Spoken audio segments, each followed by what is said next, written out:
Bom, se a gente usar uma combinação, né, de placas eletricamente carregadas, a gente pode controlar a deflexão de um feixe de elétrons ou de outras partículas qualquer, mas vamos tomar elétrons aqui, tá? Então imagina esse esquema que tem aqui à esquerda, um osciloscópio. Então você tem uma fonte de elétrons aqui, que pode ser, por exemplo, um filamento de uma lâmpada incandescente, né, a lâmpada de Thomas Edison. Aí o que acontece? Esse filamento emite uns elétrons lá e esses elétrons acabam entrando nessa região, né, intermediária entre duas placas carregadas, né? E aí você estabelece uma diferença de potencial entre essas placas, tá? Que a gente está chamando aqui de V0, essa diferença de potencial aqui.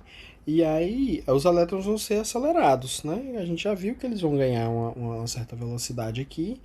A gente pode usar Torricelli, né? V ao quadrado igual a V0 ao quadrado mais 2 vezes a distância, né? Entre as placas. E a gente já viu que fazendo isso, a gente chega na velocidade, porque a aceleração é carga vezes o campo elétrico é V sobre D, e aí massa vezes aceleração é isso. Pronto. Você jogou, você vai chegar na velocidade com que as partículas vão ser lançadas aqui assim, né? Elas vão passar aqui com uma certa velocidade V0, certo? Bom, e o que, vai acontecer quando elas chegarem nessa região aqui da segunda, do segundo jogo de placas, né? Segundo par de placas. Bom, eles vão ser ejetados, vão entrar naquela região lá, e dessa vez eles vão entrar com uma velocidade V0 já, né? E o módulo dado pela essa equação acima, que a gente já viu. E aí eles vão sofrer uma deflexão, né? Porque, como a gente viu, esse trecho de movimento que eles vão ter aqui é um trecho parabólico, né? Então eles vão sofrer essa deflexãozinha aqui, YL. Aliás, eu não preciso reescrever o YL porque ele está bem aqui, né? E como ele mudou de direção, né, vamos supor que após deixar o segundo par de placas, o elétron caminha ainda uma distância dada por L maiúsculo. Tá? Então ele vai sofrer a deflexão agora devido ao fato dele estar se movimentando numa direção diferente. Tá? E aí não é difícil ver que a nova deflexão, que deve ser acrescentada ao YL, né? O delta é dado por, bom, tangente de θ é o cateto oposto, que é delta, sobre o cateto adjacente, que é L. Né? Então, dessa forma, a gente pode calcular o delta grande, né? E a deflexão total vai ser a deflexão que ele sofre, né? Que o elétron sofre dentro daquele capacitor, né? Dentro do par de placas carregadas, mais o delta, né? Que é dado por L tangente de θ. Então, se a gente fizer isso, a gente consegue calcular, no final das contas, qual que é a deflexão total, né, sofrida pelos elétrons. Tá? Tipicamente, o comprimento, né, a distância que o elétron anda fora das placas carregadas é bem maior do que o comprimento delas. Tá bom? Beleza. Então a gente agora aprendeu a acelerar elétrons ou cargas em geral e também a mudar a direção de movimento deles. Só com campos elétricos. Mas e se a gente usasse campos magnéticos? O que podia acontecer? Bom, se a gente tem uma carga Q andando com certa velocidade V numa região de campo magnético uniforme, e aí pessoal, às vezes é usada essa anotação. Você está vendo aqui várias cruzes, está vendo? Significa que o campo está entrando no plano da imagem, tá? No plano da escrita. E é claro, o campo não está só onde eu circulei, não. Em todos os pontos dessa região tem campo magnético de mesmo modo, mesma direção e mesmo sentido, tá? A gente só não desenha todos os pontos para não bombardear, né, a figura, para não encher de informação. E tipicamente a gente escreve um campo só, mas quando tiver o desenho de um campo só, apenas só, se a B é isso aqui, significa que o campo magnético é perpendicular ao plano da escrita e é entrando nele. Né? Eu não precisaria, em tese, dessas outras cruzes para saber. Tá? Mas basta a gente entender que a gente tem uma região de campo uniforme, certo? E olha só, Lembra que a força é Q V vetor B, né? Pelas regras do produto vetorial, a força magnética ela é perpendicular a V e é perpendicular a B. Ou seja, como isso aqui é massa vezes aceleração, então a aceleração é perpendicular ao vetor velocidade. Então, se a aceleração é perpendicular ao vetor velocidade, só tem uma possibilidade. A gente vai ter um movimento circular e uniforme. Tá? E no movimento circular uniforme, a gente já sabe que a aceleração é centrípeta, então A é igual a V ao quadrado sobre R.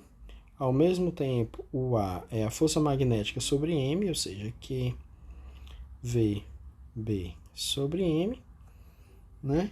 E fazendo isso, você encontra o valor desse raio que está bem aqui. Tá? Você deve estar pensando assim, perguntando, professor, mas cadê o seno do ângulo entre V e B?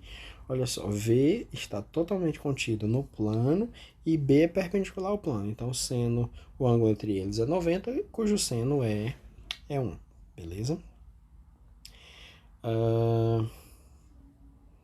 Tá. E lembrando também, né, que V é igual a ômega vezes R, nós podemos também descobrir qual é a frequência ou velocidade angular, ou frequência angular desse movimento.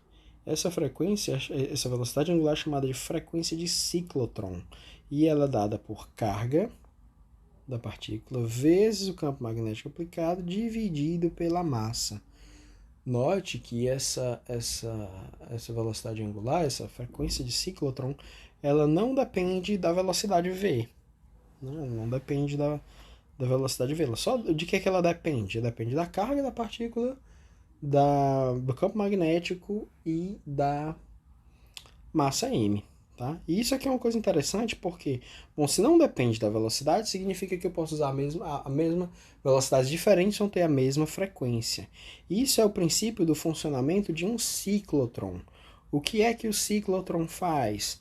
Você tem uma fonte de partículas aqui no centro e você tem duas placas em formas de D, tá vendo aqui, ó? Tá aqui o primeiro D, tá aí o outro do outro lado. Na hora que essas partículas são emitidas com certa velocidade aqui nessa fonte, elas entram em regiões de campo magnético. Esse campo magnético tá nas duas placas aqui, certo? E aí eles vão ter um movimento circular uniforme. Agora olha só o que acontece. Se você aplicar aqui uma diferença de potencial, uma voltagem alternada, né? A carga quando estiver vindo para cá, você pode acelerar. Quando ela chegar bem aqui assim, você inverte a voltagem, e invertendo a voltagem, aí a partícula vai ser acelerada de novo.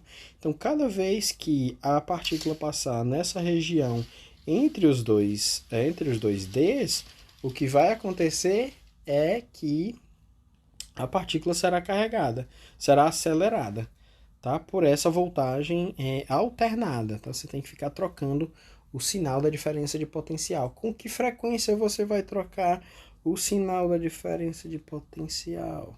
Com a frequência de ciclotron. Uma vez que não depende da velocidade, cada vez que a partícula passa, ela é acelerada, ela aumenta a sua velocidade, mas a frequência é a mesma, tá bom? E esse é o funcionamento de um ciclotron. Funciona muito bem até velocidades, enquanto as velocidades não forem comparáveis à velocidade da luz. Por quê? Bom, a gente não vai ver nessa disciplina, mas quando as velocidades chegam perto da velocidade da luz, o que acontece é que a massa passa a depender da velocidade. E aí esse cara aqui passa a ser um m de v. E aí a frequência muda com a velocidade, tá? Então você não pode mais usar a mesma diferença de potencial, a mesma frequência, né, para alternar a diferença de potencial. Você para isso vai ter que levar em conta o fato da massa mudar com a velocidade. E se você fizer isso e construir um aparelho que leve isso em conta, você vai ter construído um síncrotron. E o Brasil tem um síncrotron muito bom, é o Laboratório Nacional de Luz Síncrotron, que funciona em São Paulo, em Campinas.